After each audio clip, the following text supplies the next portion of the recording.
Welcome, everyone, to another episode of our exciting podcast. This is Jose Palomino, your host, CEO of Value Prop Interactive, and very excited to be here today to share with you a couple of key thoughts, specifically on 10 things you can do this week to reignite growth.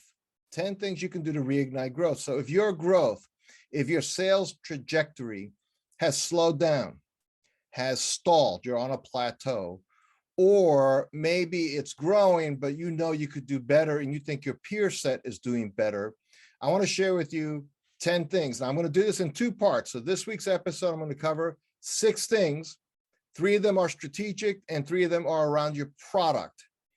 And then the next episode, we'll talk about marketing and sales, 4 tips there. These are very specific tips that you can put into use right away, and they will absolutely make a difference if you apply them.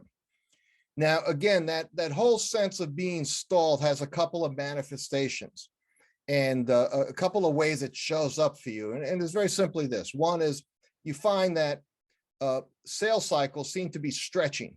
That's a clear sign that something's not right. It used to take us 30 days, now it's taking us 60 days. You're all too often getting people telling you they're going to think about it. Yeah, let's get back together next quarter. Things like that tell you there isn't really an urgency, at least in their mind, about doing business with you, or they're playing the field, they're seeing what else is out there, they're not sure. Now, there's legitimate reasons why things take time and sometimes take longer, and depending on what kind of deal flow you typically deal with, that just may be like the seasons, it just happens. But if you're sensing it's more often than not, then maybe something's off. Maybe you're not really showing up with an edge, a competitive edge that makes a buyer really think, or leads them to think, gee, I really need to work with these folks because I think this is different, better for us. So when you see sales cycles stretch, that's usually a tell. The other one, of course, is not only sales cycle stretch, but lead flow seems to dry up.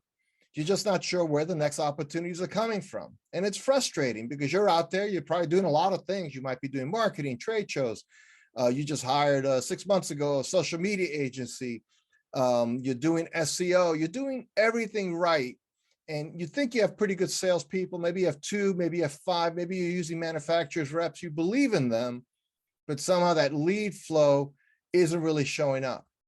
And the third manifestation, of course, is simply that margins are getting squeezed and your net profit is impacted as a result, especially if the fourth thing is true, which overall top line has softened. Now, these are crazy times we're in, and who knows where you are and how you're affected by, maybe you have orders, but supply chains keeping you from fulfilling those orders, or you can't keep enough workers working to get stuff done. Those are all real world things that a lot of businesses are dealing with.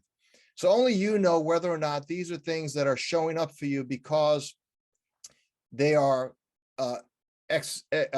happening outside your organization, external to your organization, or they're actually something inside that now is showing up in a more significant way. So I want to give you some tips, things that you might apply right away that could dislodge some growth. So think about this, and it's worth jotting down a few of these thoughts, I think. And so here they are. The first thing is ask your best customers, the ones that you really like doing business with, that you think they really like doing business with you. Ask them this simple question, and you could word it any way you feel comfortable. And it's not an interrogation. It's just in a normal conversation. And it's something like this. Let's say a customer's name is Alex, and you say, hey, Alex, what's something you wish we did? And then don't say another word. Don't try to lead them. Don't lead the witness. Just ask them, what do you think? What do you wish we did? And they might answer a couple of ways. They might answer about the way you do what you do. Like they don't want you to do anything else. They just wish you deliver in a more timely fashion. They wish you would call them in terms of how you can package things so when they get it on the receiving dock, they can actually process it more easily. Or they wish your invoices were easier to read, or your contracts weren't as convoluted, or whatever it is. Or they wish they could call you directly when they have a problem instead of being routed through a maze in voicemail whatever it is, that wish is and this is your best customer now, not somebody who's upset with you, not somebody who's in any way manifesting a negative thought towards you. They like working with you, but they can tell you where there's room for improvement. Two things: you can usually find within that wish list a few easy, quick wins that will make your best customers even happier with you, which, by the way, in these critical times where everything's a little bit in flux, not a bad idea to have your best customer even want to deal with you more, or to deal with you in a way that they appreciate what you do more. The second tip: ask your team. And again, if you're a small operation and it's you and a few other folks, that's fine. If you have a leadership team, but ask everyone on your team, and this could be not a team meeting where people feel put on the spot, but casual conversations as you go along, especially folks in production or delivery. If you're in professional services, people actually deliver. Say, what do you think's missing in our offering? What do you think's missing? Now you say, well, this is not the same as the first question. Yes, but it's a different perspective. This is the kind of stuff that your team's been hearing from many customers for who knows how long, but they just never surfaced it. They weren't sure you wanted to hear it or that anyone was listening. So you want to say, what's missing? Just what's missing? Simple question. Now, I know you might be thinking, well, gee, if we ask that question, maybe what's missing is something so big, it costs us so much money, we can't do everything. And that's true. You can't do everything. And when you listen, you don't say, we're going to do it. Just going to say, look, I'd just like to know, what do you think might be missing in our offering that would help us? Or do you think customers would like? And then you might just ask, just curious, why do you think that's missing? And don't say it like confrontationally or like you're putting them on the spot. Why did you dare suggest that? But it's just a normal conversation. Well, why do you think that, Joe? And Joe says, well, we remember that deal we lost last year? Well, they told us that we didn't have this, that, and the other thing. You say, oh, okay. Again, it's judgment free. It's not about trying to recriminations or try to find out post-mortem why you lost some business, just what's missing. And I believe in those first two questions, asking your best customers and then asking your people, you'll pick up two or three things, and you might put them up on a whiteboard, and then you can decide whether one or two of those things are such low-hanging fruit you could just fix by deciding to fix it. So you know what? We're going to give our engineer's phone number to our best customers. If they have a question, they call direct. They don't have to get routed through anything. Maybe. And again, you might be sitting there in horror thinking, we would never do that. That's fine. If there's never do's, then keep never doing what you never will do. But if your customer's telling you, this is what we wish you would do, and your people are telling you, this is what we're hearing is missing, then I would say there's a high likelihood you will find a competitor of yours that will one day offer those things, and that's when they steal your lunch. And that's when you lose business, and maybe you've lost some that way already, and it's too late to get it back, because at that point, they're getting the love they were looking for. They got it where they looked elsewhere. It's a little late to say, hey, I can change. So these are early warning signs that you can quickly tune into. And this should be something you do regularly. I don't mean every week or every month, but every 6 months or so, just make a point of it. If you're the CEO, if you're the owner, operator, you're the person who shows up for work and people are looking for you to provide the leadership, the vision, just having these conversations does something else for you.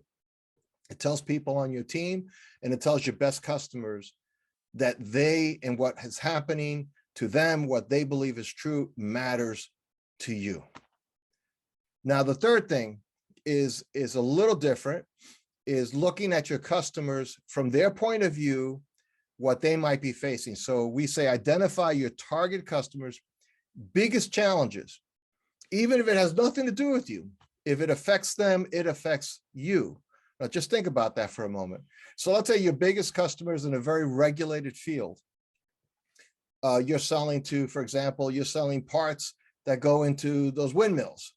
And we know those windmills, a large part of their financial model is based on federal subsidies. And again, we could argue, not looking on this podcast to argue whether or not it's a good idea, bad idea, good for the climate, not just saying it is. That's an industry that is supported to a large degree by subsidies. Its financial model only works with subsidies, at least historically that was true, and you sell to them. What are their challenges downstream? If they're big enough customers, and that's big, I mean, if you're a manufacturer, that could be some really big parts. Those blades are like football fields in length. So think about that, the magnitude of knowing what's going on there. Knowing what those challenges are actually can give you an early warning sign and say, okay, is there something I can help my customer with that? Or is it just something that keeps you aware so you don't get blindsided and you decide we need to redirect some of our efforts to some other industry because that one is in a real tough spot.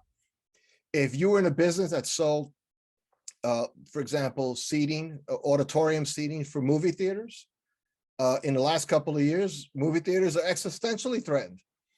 Couple of things are happening. One, the pandemic kept people from going to theaters, and except for the very, very biggest blockbusters. And two, technology has caught up.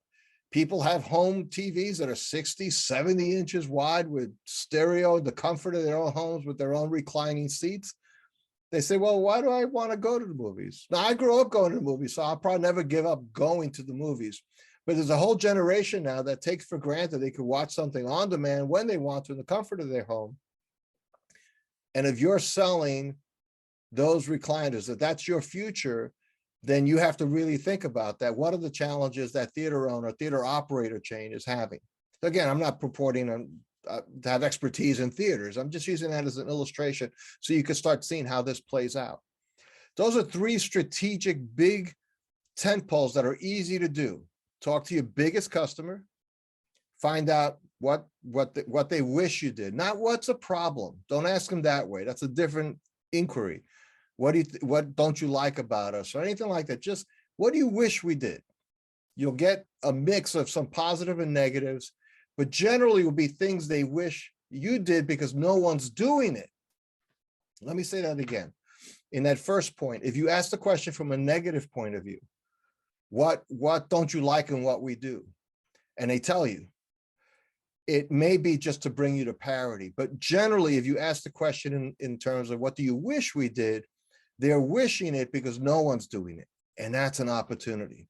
The second one is asking your people what's missing in your offering. And that's kind of a collection of things they've heard from the market. Many more ears and eyes paying attention to the market than you possibly can employ on your own. You have 2 eyes, 2 ears, that's all you can do. And then what are the big challenges facing your largest or most important target customers? What's affecting their industry?